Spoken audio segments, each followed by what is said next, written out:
Kristen biasa-biasa saja. Memangnya kenapa? Kan nggak perlu aktif-aktif. Pokoknya kan saya sudah Kristen, pasti masuk surga. Inilah gambaran banyak orang Kristen yang tidak memahami kekristenan itu sendiri. Nah, mari kita membaca terlebih dahulu dari Kisah Para Rasul pasal 4 ayat 15 sampai 19 supaya kita tahu apa sebetulnya yang sedang terjadi dengan kita. Kisah Rasul 4 ayat 15 sampai 19. Dan setelah mereka menyuruh rasul-rasul itu meninggalkan ruang sidang, berundinglah mereka dan berkata, tindakan apa yang harus kita ambil terhadap orang-orang ini? Maksudnya terhadap Petrus dan Yohanes. Karena mereka memberitakan tentang Yesus Kristus, mereka hidup dalam ketaatan dan Tuhan memakai mereka dengan luar biasa. Sebab telah nyata kepada semua penduduk Yerusalem bahwa mereka telah mengadakan suatu mujizat yang menyolok dan kita tidak dapat menyangkalnya. Nah, perhatikan baik-baik. Petrus dan Yohanes bukan sekedar melakukan mujizat. Kalau kita hanya fokus kepada mujizat, hati-hati. Matius Pasal 7:21, bukan setiap orang yang berseru kepadaku Tuhan, Tuhan akan masuk dalam kerajaan surga, melainkan mereka yang melakukan kehendak Bapakku yang di surga. Ayat 22, pada hari terakhir akan banyak orang eh, berkata, berseru, Tuhan, Tuhan, bukankah kami bernubuat demi namamu, mengusir setan demi namamu, mengadakan banyak mujizat demi namamu. Hati-hati, kekristenan bukan sekedar buat mujizat. Dan apa yang dilakukan Petrus dan Yohanes ini adalah salah satu contoh. Tetapi supaya ayat 17, supaya hal itu jangan makin luas tersiar di antara orang banyak, baiklah kita mengancam dan melarang mereka. Supaya mereka jangan berbicara lagi dengan siapapun dalam nama itu. Nah, Petrus dan Yohanes dihambat supaya tidak berbicara nama Yesus. Ayat 18, dan setelah keduanya disuruh masuk, mereka diperintahkan supaya jangan, sama sekali jangan berbicara atau mengajar lagi dalam nama Yesus. Ayat 19, tetapi Petrus dan Yohanes menjawab mereka, silakan kamu putuskan sendiri manakah yang benar di hadapan Allah. Taat kepada kamu atau taat kepada Allah. Nah, Petrus dan Yohanes sedang berhadapan dengan Sanhedrin. Sanhedrin adalah majelis agama Yahudi yang terdiri dari imam-imam kepala, hakim-hakim eh, komunitas, hakim-hakim kepala, dan para ahli dalam hukum Musa. Ada di situ orang Saduki.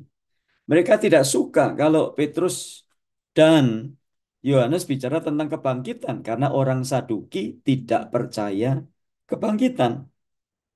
Itu sebabnya kalau kita membaca di sini, mereka berusaha menekan supaya Petrus dan Yohanes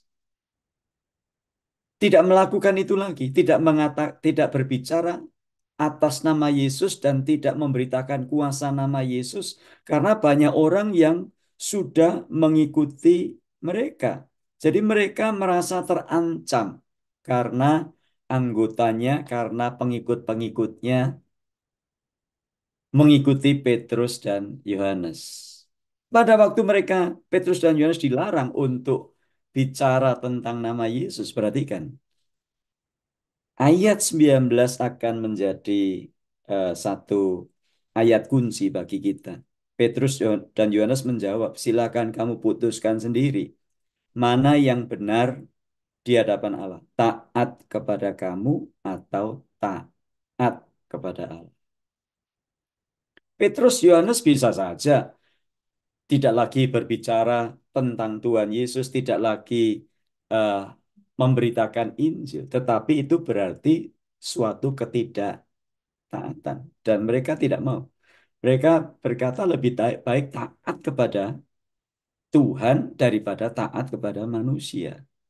Nah, inilah yang perlu kita renungkan. bahwa iblis tidak menghalangi Anda. Anda jadi Kristen itu nggak dihalangi. Ya, kalau ada dihalangi, ya halangi dalam tertentu lah. Tapi iblis menghalangi Anda untuk taat kepada Tuhan. Kenapa? Taat kepada Tuhan adalah bukti atau tanda dari kepercayaan itu sendiri. Yakobus 2, 20, 21, 22. Iman tanpa perbuatan pada hakikatnya adalah mati. Jadi percaya, tapi enggak taat. Itu artinya bukan percaya. Nah itu sebabnya Tuhan Yesus berkata, bukan setiap orang yang berseru kepadaku Tuhan, Tuhan akan masuk dalam kerajaan surga. Melainkan mereka yang melakukan kehendak Bapakku yang di surga. Kenapa? Karena kepercayaan itu mengikut Yesus itu bukan sekedar beragama Kristen. Anda bisa saja Kristen sejak lahir, Anda bisa saja beragama Kristen aktif di gereja,